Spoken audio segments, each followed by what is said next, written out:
Hi, welcome. You may be wondering why I'm on the roof. I'm up here because whenever I'm writing, practicing, or getting in that creative headspace, I sometimes just like a change of scene, just to kind of get the creative juices flowing. And thanks to this live mix duet interface, I can easily come up here, plug my guitar into this interface, and begin writing, recording, or even just jamming. Now, in this video, I'm going to talk about a few different things. The first being some tips into why everyone should own a budget interface on top of the one that they already use in their home studio. And of course, I'll be getting into the Synido live mix duet interface, and I hope I'm saying Snyido right. I'll be demoing it, talking about the pros and cons, and showing off all its features. All right, I'm gonna head to my studio. I'm gonna get off this roof now. This is Philly.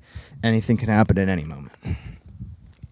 So I really think that everyone should own at least two different types of interfaces in their music and or home studio lives. The first one should be a budget interface just like this one, where it just gets the job done for what you need it to do, and you can learn the ropes of understanding how interfaces work if you are just getting into this kind of thing. You can learn about levels like peaking and clipping, or just understanding music recording as a whole, like where this goes into your computer, how you sync this up with the DAW that you're using, how to hook up mics, how to plug your guitar in, all things like that. And even if you do have a professional studio with killer gear, having a budget interface is great for when you want to travel and just have a sort of throw around piece of gear where you really don't have to worry too much if it gets lost, damaged, things like that. Now, the second type of interface should be one that stays stagnant in your studio, is a little bit more high quality, has tons of different inputs, and has a bunch of different features that can help you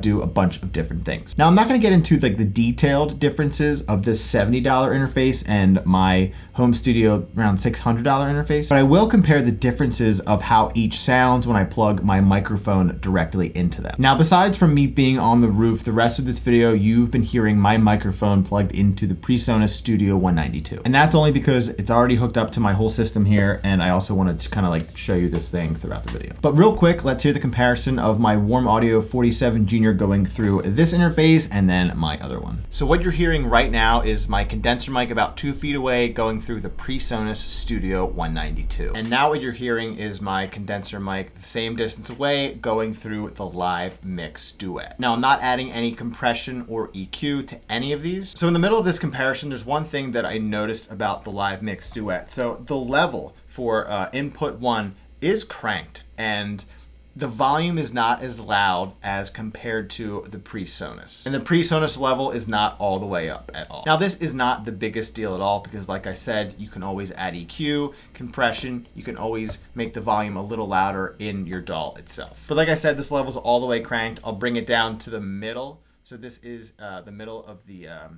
level of first input, and then this is all.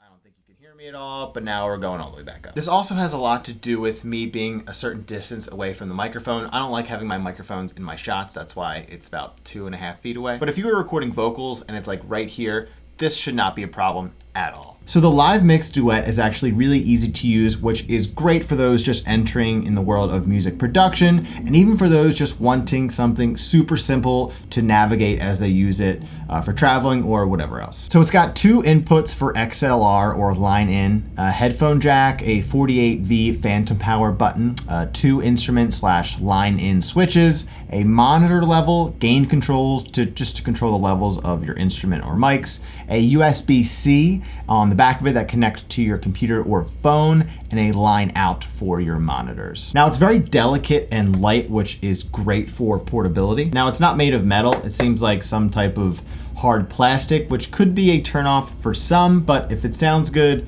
who really cares? It's compatible with all of the popular and industry-leading DAWs. There is a software to download for it, and then there's also an application that will let you manage special functions that is not directly accessible on the device itself. So this interface is exactly what you think it is. It's super affordable, very easy to use, and it gets the job done. It's not built with heavy-duty materials, but for the price, you really can't complain about things like that. Now, like I said earlier, the level doesn't seem to be giving you as much volume or power or gain, however you want to say it, compared to other interfaces. But also, like I said, you can easily mix whatever you're recording into this thing if that is a huge issue, which it honestly really shouldn't be at all. So if you're in the market for a cheap interface for whatever reason, this will definitely do it for you. Now, if you want to check out other affordable gear demos, you can watch any of these videos right here popping up, and let me know down in the comments what your thoughts are on this interface as you saw it throughout the video and other budget-friendly interfaces in the market. Just tell me whatever, I don't care. Thank you as always for watching. Oh, and if there's any other gear demos that you want to see me do, you can also let me know down there. All right, I will see you in the next one.